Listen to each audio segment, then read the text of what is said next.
muito bem-vindos ao Porto Nerd! Eu sou o Porto e serei seu nerd hoje. Nesse ano de 2024, a DC lançou a sua saga do ano. Pra quem não sabe, todo ano, tanto a DC quanto a Marvel lançam uma mega saga, um crossover em que eles vinculam várias edições diferentes dos vários heróis da editora em um evento que vai mudar o universo de uma vez por todas. Isso aconteceu ao longo de todos os anos, desde que a Crise nas Infinitas Terras e a Guerras Secretas foram lançadas por cada uma das respectivas editoras. Só que aquele lance, né? Tipo, se todo ano tem um mega evento, nunca é um mega evento. É só mais um dia no calendário. Eu até tava zoando com um amigo outro dia que, tipo, se você mora em Nova York, em Gotham City, em Metrópolis ou qualquer uma das cidades fictícias, claramente tem aquela sexta-feira do ano em que você vê a reportagem os caras falando: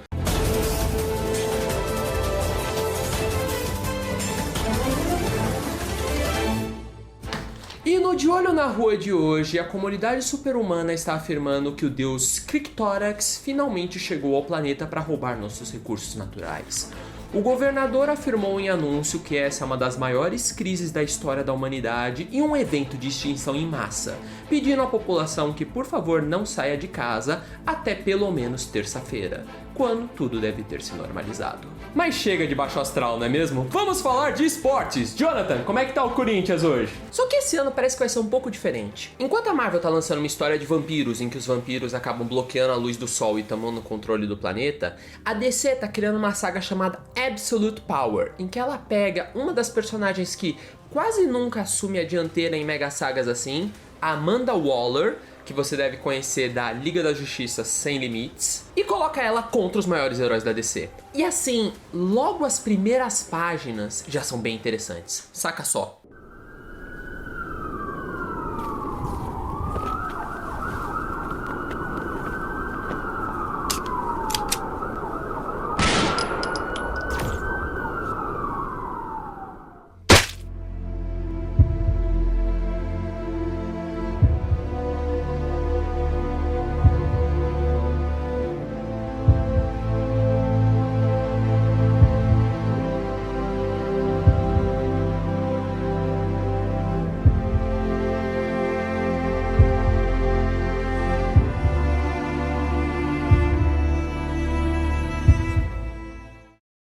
Pois é, eu também fiquei curioso quando eu vi isso. E essa é a parte mais interessante. Tipo, Amanda Waller nunca gostou dos super-heróis, nunca gostou da ideia de que existem seres com poderes que não estão respondendo ao governo ou a ela. E nessa história, ela acha um jeito de roubar os poderes dos heróis e deixar eles completamente à sua mercê. E a história parece que promete. Porém, ela traz 3 personagens diferentes como sendo os antagonistas dos heróis da DC.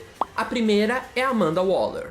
O segundo é o Failsafe. E a terceira é a esposa do Brainiac. E pra você conseguir tirar o melhor dessa história, você tem que entender um pouco mais de quem é quem. E é pra isso que serve esse vídeo.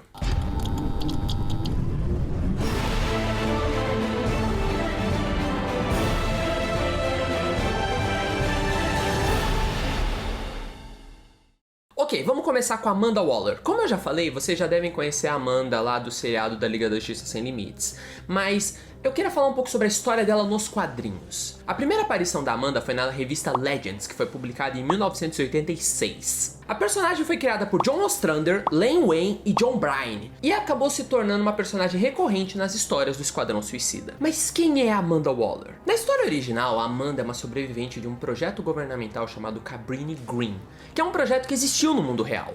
Assim, se a gente voltar um pouco no tempo, em Chicago, nos Estados Unidos, houve um projeto chamado Cabrini Green, que é um projeto imobiliário que visava construir moradias para pessoas de baixa renda. O problema é que depois de muita negligência governamental, esses lugares se tornaram focos de guerras de gangue, drogas e um símbolo da falência do mercado imobiliário estadunidense. E aí a Amanda teria vivido nesse local e escapado dele após perder a filha e o marido em guerras de gangues. E essa é mais uma para quem fala que política e quadrinhos não se misturam.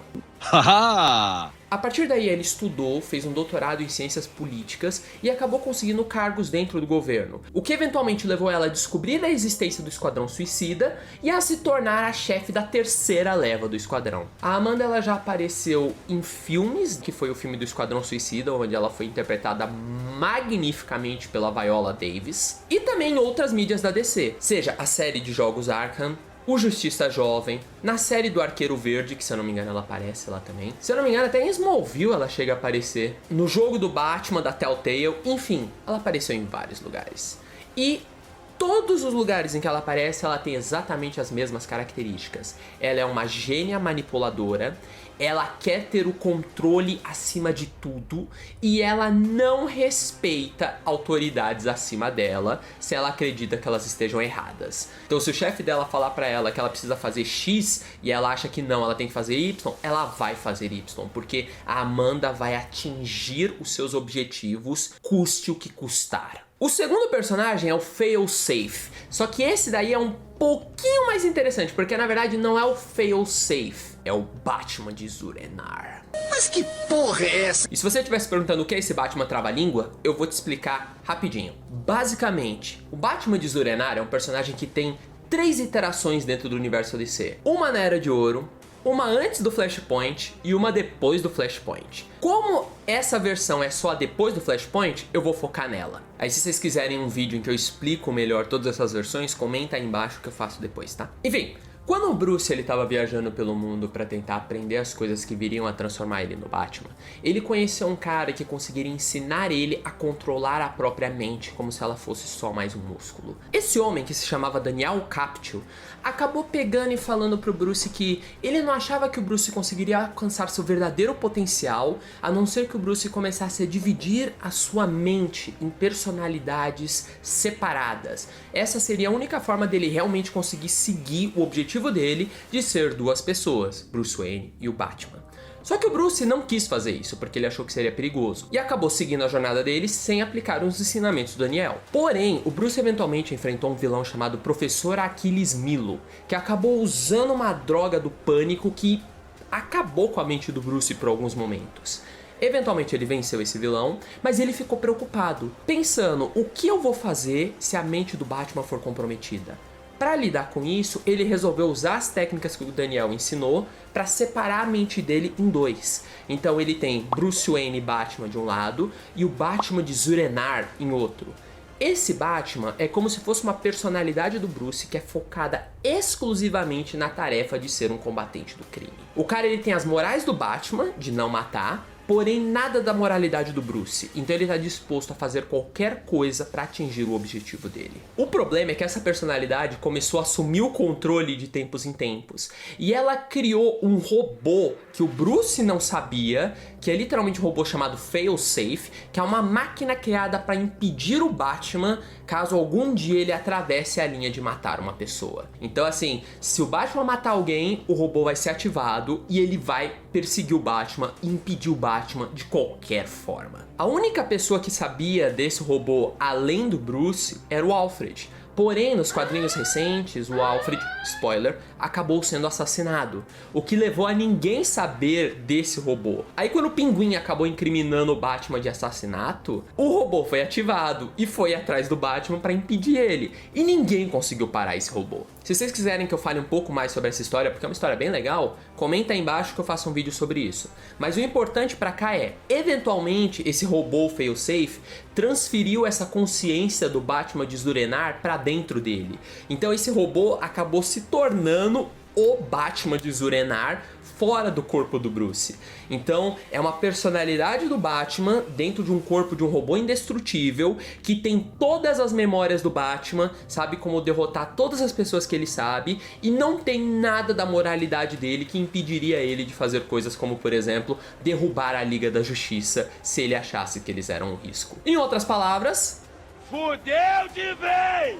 Eventualmente, o Bruce e a Bat-família conseguem derrubar esse robô e desativá-lo. Porém, não sem antes esse robô fazer um bafafá que atrai a atenção do governo dos Estados Unidos e faz com que a Amanda Waller descubra que ele exista. Aí, depois que eles derrotam o robô, o corpo dele desaparece, porque a Amanda levou pra casa. Aí a Amanda usa lá os poderes de um cara e reativa o Failsafe. Dessa vez, reativando ele para ser um aliado dela na busca dela de estripar a ameaça dos super seres do planeta Terra. E por fim, a nossa última personagem é a rainha do Brainiac, que é uma personagem que surgiu recentemente nos quadrinhos do Superman, aparecendo pela primeira vez em Superman volume 6 e 7 em dezembro de 2023. Criada por Joshua Williamson e Rafa Sandoval, a história dela está diretamente associada ao Brainiac. E assim, eu não li a história inteira, mas eu peguei algumas informações pra trazer pra vocês. Então, se eu tiver errado, por favor, comenta aí embaixo que eu me retrato depois. Mas basicamente, o Brainiac, ele conseguiu o conhecimento do universo inteiro, se tornando basicamente onisciente. Só que é um problema, porque era tanta informação em tempo real que ele não conseguia processar tudo. Ele é uma máquina, afinal de contas, uma máquina cujo objetivo é coletar informações, mas ainda uma máquina. Então ele não conseguia processar todas as informações. Dito isso, ele resolveu criar a Rainha Brainiac, que é uma inteligência artificial separada que ele ia usar para conseguir começar a matar seres no planeta e reduzir a quantidade de informação que ele tinha que consumir. Para isso, ele acabou roubando os poderes de membros da família do Superman e dando para ela. Na primeira aparição da personagem, o Superboy conseguiu desconectar ela dos computadores do Brainiac e o Lex Luthor conseguiu apagar o seu disco rígido, literalmente apagando toda a programação do Brainiac da cabeça dela. Aí o Brainiac tomou a decisão de lançar ela para fora da nave dele para tentar salvá-la e lançou ela em uma espaçonave que foi em direção à Terra. E quando ela caiu na Terra, adivinha quem estava lá para recebê-la? A Amanda resolve usar esse supercomputador a favor dela. E sendo a incrível manipuladora que ela é, o que ela fez? Ela convenceu o Batman de Zur-En-Arrh, eu vou chamar ele assim porque é isso que ele é, a construir uma realidade virtual onde ela se tornou a mãe da Rainha Brainiac. E a ideia dela era o quê? Nessa realidade, ela começou a passar anos junto da Rainha do Brainiac, convencendo ela da ameaça dos super seres e até construindo uns construtos que simulavam Batman, Superman e Mulher Maravilha, que tentavam constantemente atacar as duas enquanto ela protegia as duas. Então ela literalmente passou 20 anos na realidade virtual, que são mais ou menos 20 horas no mundo real, convencendo essa robô de que super seres são perigosos. Eventualmente a lavagem cerebral dela acabou, ela sai e a Rainha Brainiac está mais do que pronta para acabar com a ameaça dos super seres, ajudando a Amanda a desenvolver a forma de roubar os poderes deles. Bom, esses são os 3 personagens que estão no tabuleiro, foi daí que eles apareceram, foi essa história que trouxe eles até aqui. E o interessante dessa história do poder absoluto é que aparentemente, segundo a própria DC, não vai ser o tipo de história em que roubaram os poderes de super-heróis e eles recebem de volta. Aparentemente a DC vai tentar transformar isso em algo frequente daqui pra frente. Então ela literalmente vai tirar os poderes dos grandes heróis dela. Se isso vai funcionar, eu não sei, mas eu achei uma ideia interessante. Mas é isso, no vídeo de hoje eu só queria trazer essas informações para que você que quer ler essa história saiba quem são os jogadores antes de começar. Se você acha que eu esqueci alguma coisa, comenta aí embaixo, por favor, que aí eu me retrato. E me diz se você tá ansioso por essa história, porque eu comecei a ler, eu li a edição 0, a edição 1, e realmente parece bem bacana. Mas vamos ver como ela termina. Como sempre, muito obrigado por estar comigo até aqui, e até a próxima!